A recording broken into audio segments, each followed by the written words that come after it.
Para finalizar los contenidos que vamos a usar en la sesión 3, en este video vamos a ver la evidencia histórica respecto a si el modelo de Malthus predice con corrección o no lo que efectivamente ocurrió.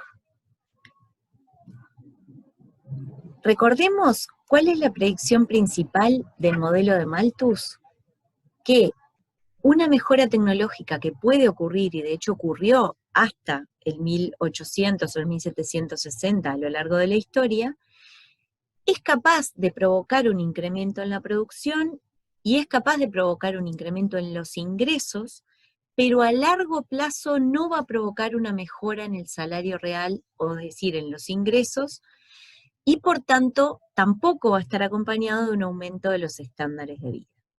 Esta es la principal predicción del modelo de Malthus, y por eso le llamamos la trampa malthusiana al periodo de la historia del estancamiento del PBI per cápita, porque era un círculo vicioso en donde la población crecía, pero eventualmente la propia autocorrección del modelo la llevaba a una nueva situación de estancamiento económico y pobreza relativa, en el sentido que el ingreso per cápita no aumentaba.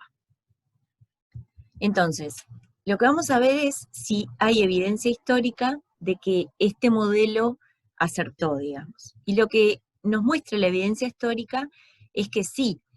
Y acá de nuevo, entre paréntesis, lo importante es tener claro, el largo periodo de estancamiento del salario real, que coincide con el periodo de estancamiento del PBI per cápita, que llega hasta el 1800 para la mayoría de los países, o 1760 para Inglaterra, no es que coincida con un periodo donde nunca se movió el salario real y nunca se movió la población. Eso sería incorrecto. En este periodo hubo incrementos de población, hubo incrementos de salario, hubo decrementos de población y hubo decrementos de salario. O sea que lo que parece haber pasado a largo plazo, y en las gráficas de largo plazo es mucho más fácil ver los ciclos estancados, que si uno mira periodos más cortos, como este que tenemos acá, vemos que en realidad en este periodo el salario real, que es lo que está graficado, tuvo un periodo de ascenso y descenso. Lo que nos ocurre es que la predicción principal del modelo de Malthus es que un incremento de los salarios va a venir de la mano de una peor condición de subsistencia por la ley del rendimiento promedio decreciente del trabajo. Entonces, un aumento del salario va a provocar un incremento de la población que va a requerir mayores cantidades de grano, y a su vez va a ser desafiada porque la producción no aumenta tanto por la ley de los rendimientos decrecientes, y por tanto al final lo que va a terminar pasando es que el ingreso por trabajador va a terminar bajando y la población se va a volver a ajustar. Entonces podemos tener a lo largo de la historia, y es lo que pasó entre el 1280 y el 1600, en Inglaterra, podemos tener a lo largo de la historia ciclos de ascenso del salario real, pero que van a presionar de alguna manera sobre la producción y van a terminar ajustando a la baja. ¿Qué es lo que vemos aquí? Lo que vemos aquí es evidencia histórica, y los vamos a convocar a que miren en el core los gráficos iterativos que hay, tanto en el epígrafe 2.9 como en el 2.10, que son bastante valiosos. La idea es que en este periodo hubo en el 1347 la peste negra, que fue una gran peste que disminuyó en forma significativa la población de Europa. Esto presionó sobre la oferta de trabajo, lo cual a su vez presionó sobre el salario. Menos cantidad de gente ofreciendo para trabajar, más salario para cada trabajador.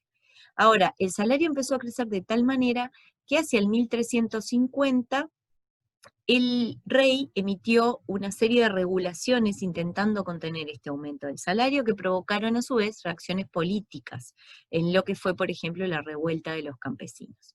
No obstante eso, el salario siguió creciendo, y hacia el siglo XV el salario estaba en su nivel más alto. ¿Qué fue lo que ocurrió allí? Bueno, lo que predecía Malthus.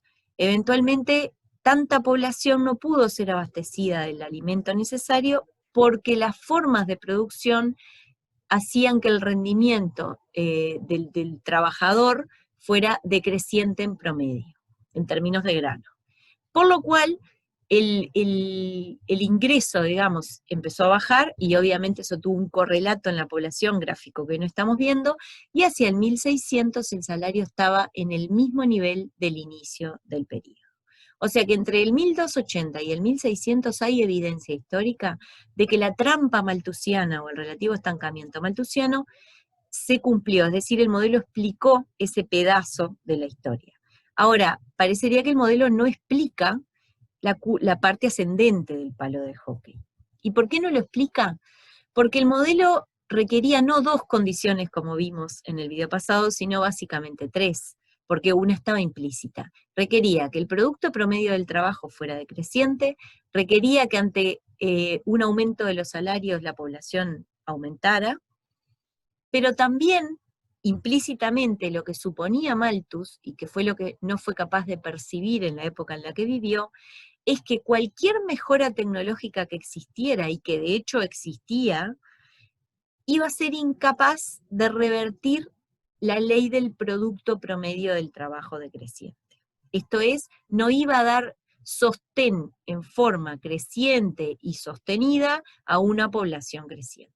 Y por eso la tecnología, según Malthus, no era capaz de revertir esta ley del producto promedio decreciente.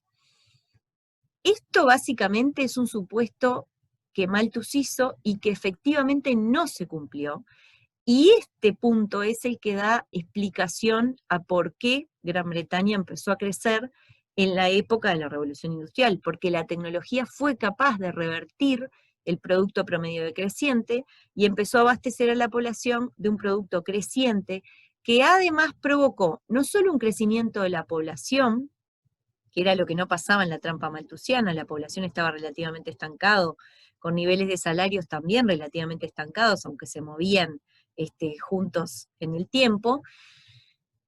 Sin embargo, a partir de la época de la Revolución Industrial, lo que vemos es que la población creció sistemáticamente y a su vez también este crecimiento de la población fue acompañado por un crecimiento del salario real, en esto que llamamos el palo ascendente de hockey o el escape de la trampa malthusiana. Y la base de esto justamente está en el fondo de nuestra hipótesis, en que el capitalismo fue capaz de promover a través de la aparición de empresas con estímulos y con necesidades de innovar, la adopción de estas empresas de tecnología que estaba disponible, más eficiente, más intensiva en energía, y esta tecnología fue capaz de romper la trampa malthusiana de crecimiento, de no crecimiento, o sea, de estancamiento, y a su vez aumentar los niveles de vida o el ingreso o el salario real de las personas. Ahora, algo bien importante que tenemos que entender, y que lo vamos a profundizar en el curso, es que las instituciones, esto es las reglas, las regulaciones, la cultura, y el poder de negociación de los grupos, en particular de los trabajadores y de las empresas, importan. ¿Qué quiere decir esto? Si recordamos, el PBI per cápita en Gran Bretaña empezó a aumentar alrededor del 1760, que es la época de la Revolución Industrial, y lo que tenemos graficado en azul es la productividad del trabajo. Esto quiere decir cuánto aumentó el producto por trabajador en promedio. Ahora, si nosotros miramos el salario real promedio en Gran Bretaña, que es la línea roja, vemos que estuvo siempre por debajo de la productividad. Y que no bien se instauró la revolución industrial y a pesar que el PIB per cápita había empezado a aumentar, el salario real no aumentó enseguida. Tuvo un leve ascenso, punta a punta, en este año, pero realmente empezó a ascender después del 1860. ¿Y esto por qué es?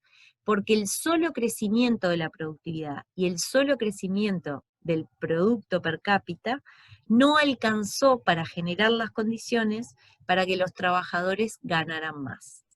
¿Cuándo esto fue posible? Entre otras cosas, cuando se organizaron, construyeron sindicatos, negociaron normativas y leyes que implicaban mejores condiciones de trabajo, y además de mejores condiciones de trabajo, también mejor remuneración.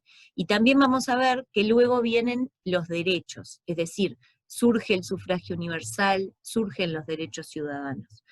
Entonces, el crecimiento económico no es solo importante de por sí, importan las instituciones que generan a su vez poder de negociación, en particular de los trabajadores, pero también la mejora de los estándares de vida no tiene solo que ver con el crecimiento del producto, sino con el crecimiento del salario y con el nacimiento de derechos. Así que ahora vamos a ir a los temas de la última sesión.